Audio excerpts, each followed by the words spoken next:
Bonjour et merci de nous rejoindre pour ce point d'actualité sur les marchés financiers. Et ce point, on va le faire aujourd'hui avec une CGP, Géraldine Métifeux. Géraldine, bonjour. Bonjour Bogdan. Vous allez bien? Super. Alors, comment est-ce que vous avez vécu ce début d'année? Avec une petite partie de surprise quand même, parce qu'on ne s'attendait pas à ce que ce soit volatile qu'à la baisse. On espérait un peu plus de hausse. Donc un peu stressé. C'est un vrai choc quand même. Est-ce que les asset managers vous ont parlé au mois de décembre? Parce qu'il y a eu beaucoup de présentations, beaucoup de conférences sur 2016. Est-ce qu'on vous a alerté sur les risques? Non, enfin j'ai envie de dire non. Non.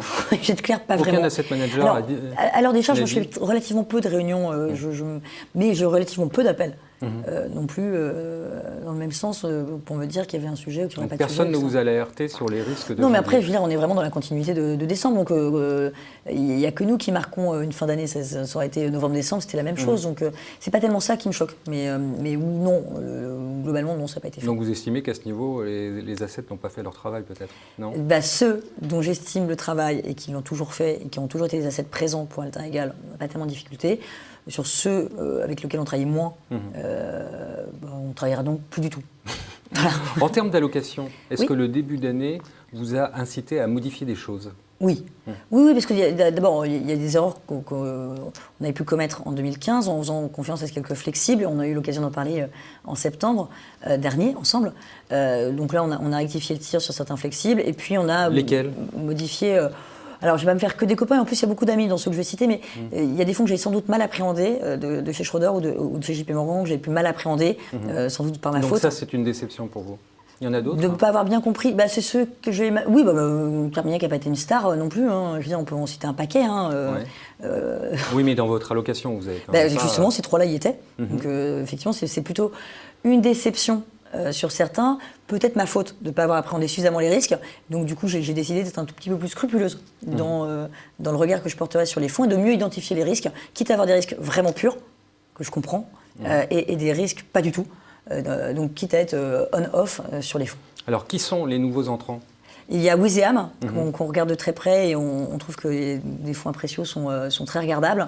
Et puis Amaïka. Alors, Amaïka, c'est un peu particulier parce que nos nouveaux associés ont aussi des parts chez Amaïka, mais c'est deux sociétés qu'on regarde beaucoup. Et dans les grands asset managers, est-ce qu'il y a des nouveaux? Est-ce qu'il y a des nouveaux asset managers Oui, il y a Edram qu'on n'avait plus dans nos allocations, pratiquement plus, qui ont peut-être un fonds biennal là, qui sort, qui nous intéresse beaucoup, et puis un autre fonds, Zincom, qui nous intéresse aussi. Alors vous avez cité Carmignac. Carmignac, qu'est-ce que vous faites? Vous gardez quand même? Oui. Nous, on a toujours gardé Carmignac. H2O, vous gardez aussi? H2O, un peu, je coupe les plus-values, parce que c'est un des rares fonds où je peux couper les plus-values, donc je n'hésite pas, mais oui, bien sûr, je gagne de la confiance. Et puis en plus, on avait fait étudier les portefeuilles, on s'était aperçu qu'il y avait une vraie décorrélation entre les deux sociétés de gestion, et c'était un vrai alpha pour nos clients, avec une diminution du risque. Donc au contraire, oui, allier les deux nous paraît super intelligent. Pour terminer, il y a de l'actualité aussi chez vous? On a créé une joint venture avec l'Azuli Conseil, donc Christophe Thibault et Xavier Béal, pour avoir une complémentarité, et pour avoir un full services pour nos clients. Ça veut dire quoi ça? Je faisais très peu d'immobilier. Alter Egal n'avait pas une culture immobilière extrêmement importante.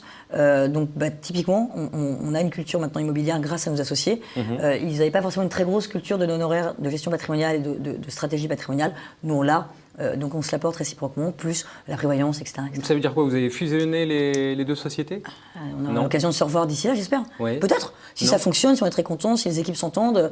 Et c'est le cas à l'heure d'aujourd'hui ou pas? Pour l'instant, on s'entend bien, mais c'est le début. Moi, je m'entends toujours bien au début, c'est après. Mais vous avez quand même monté une nouvelle entité? Oui. Qui s'appelle Eyesight Partners. On a pris un nom qui était facile à prononcer et à écrire. Donc, il y a qui dedans et qu'est-ce que ça fait? Il y a Alter Egal et l'Azuli. Il y a un gérant qui a Harold Lescoran, et ça fait toutes les activités de CGP, conseil patrimonial, CIF, courtage. Quelle différence avec un family office? Aucune. Aucune. Donc vous faites du family office, c'est quand même ça. C'est ça la nouveauté, exactement. Très bien, écoutez, on restera sur cette note positive. Géraldine, en tout cas, merci beaucoup d'être passée par nos studios. Merci Bogdan.